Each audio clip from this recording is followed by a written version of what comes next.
Hey everyone, it's Brody at Everything Board Games. Daily Magic Games sent me sailing towards Osiris.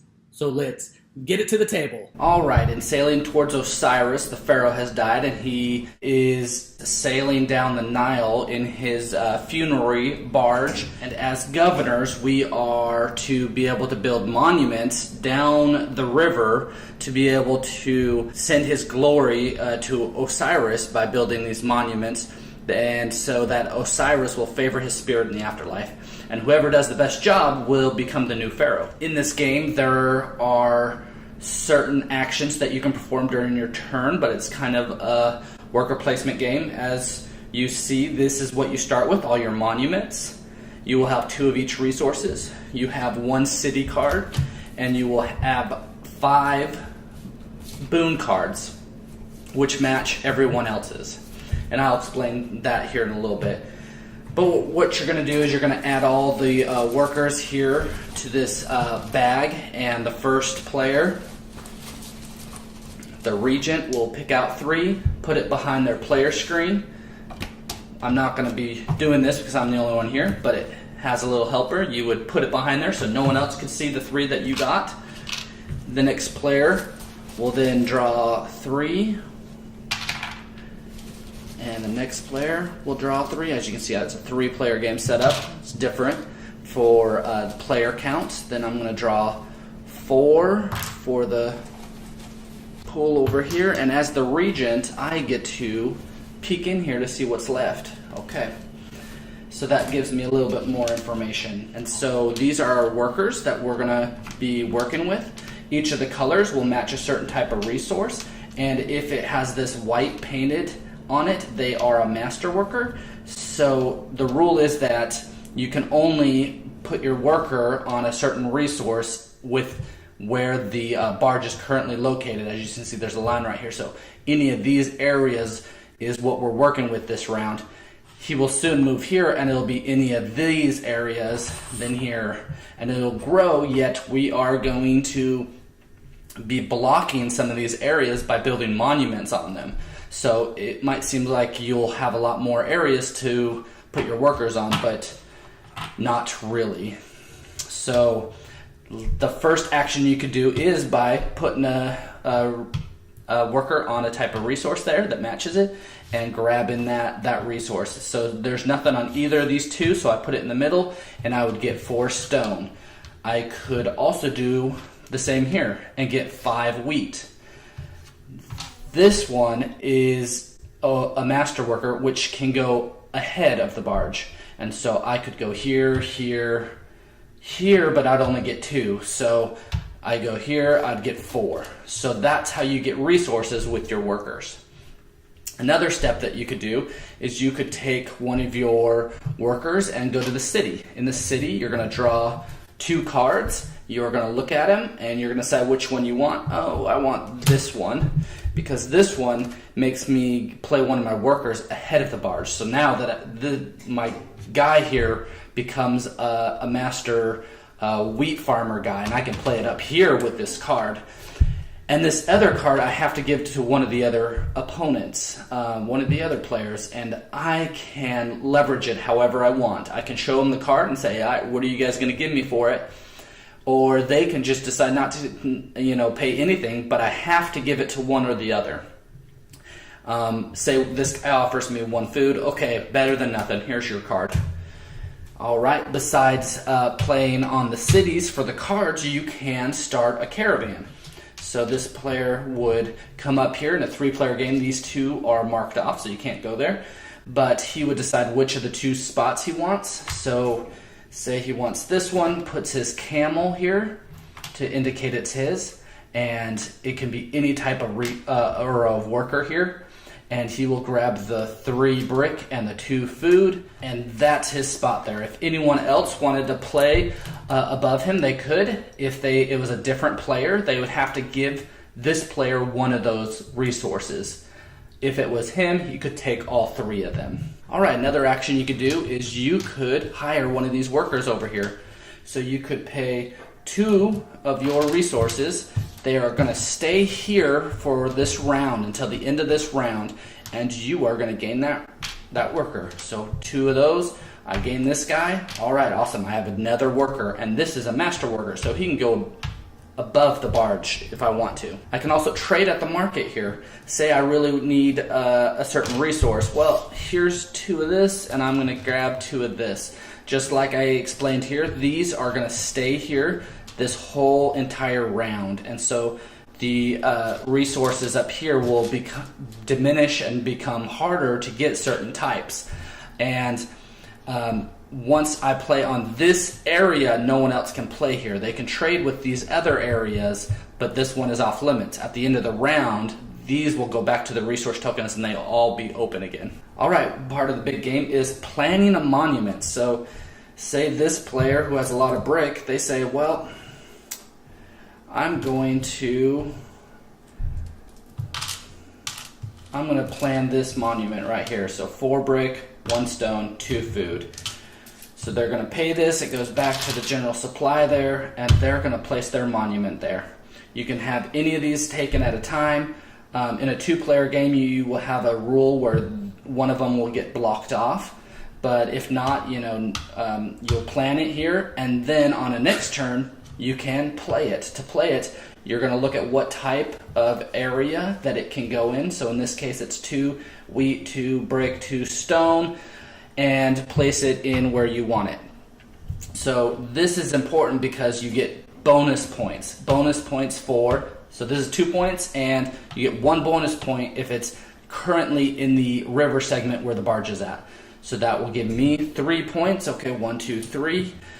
And at the end of the game as well, you will get bonus points. You will get 2 points for each set of 3 monuments that's built adjacent from each other. And you will receive 3 points for each set of 4 monuments built in the same river segment. So if I had 4 here and 4 here, I could count the extra points there and here. All right, besides building now, which is a big part of it, you see different points here, different type of terrain that you can put those buildings on. You can play your city card. So the city cards have 2 actions. You can play it and gain the resource that's in the top left, or you can play it for the text. Pay 1 type of resource to the supply and receive 3 of a different. Well, yeah, I'll pay 1 of these, and I will get 3 stone because that's what I need to start building these bigger things up here. Perfect. Another type of card that you can play is the boon cards. So everyone has the exact same ones, and if I played this one, so the boon of Bastet, take 1 of your worker of your choice from the draw bag. Awesome. Well, I knew as being the first player there, the regent, and I get a look at him, that there was this master wheat guy, and so I'm going to play that card, take this guy, and I'll be able to use him later to get more of this food. 5 of those, 1, 2, 3, 4, 5, yeah, awesome. So these cards now, since I use this type of card, none of the other players can use this round. At the end of this round, this will get discarded and it'll be gone, and I will only have my 4 other cards to play. So next round I can play a different one, the next one a different one, and the last one. So 1 won't be used. But since I played that one, the other players won't be able to use that one, but they might say, oh, that's all right, I'm going to play this Boon of Osiris. You can leave 1 planned monument unbuilt at the end of the season and take another action. So I'm going to do that. Okay, well, good, because I had this guy up here, but now that got blocks, and I'm just going to leave that there for next time by playing this card. But no one else can play this card now, so if they also have a monument up here that they weren't going to get on the board, they're not going to be able to play this boon card, so you got to make sure you use them when you want them. And the last action that you can do is whenever you're done using all your workers, doing all your stuff, is to withdraw. So the first player to withdraw will take their token, and they will decide which of these type of gifts that they want. Do they want some resources, a card, a point, and a brick? So this player says, well, I'm done, and I want some extra stone. Awesome.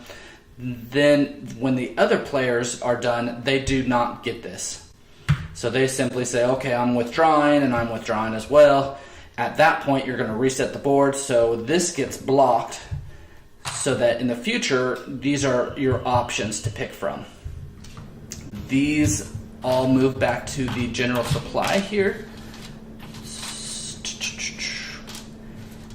All the workers are going to be taken off. The camels from the caravan will be returned, and all these workers are going to be placed in the bag, and you're going to do the same thing. The player that withdrew first will be the new regent, so the new first player, which gives them the look in the bag and going first. So that's kind of a big deal. And then the barge is going to move forward. So it's going to go here. So now we can build from here back. And then we need to make sure that those boon cards that we played are discarded. And so like this one, this is out of the game. Okay, the other one, it's out. And we are ready to start the next round. Eventually we're going to get some monuments played on here and on certain areas on the board.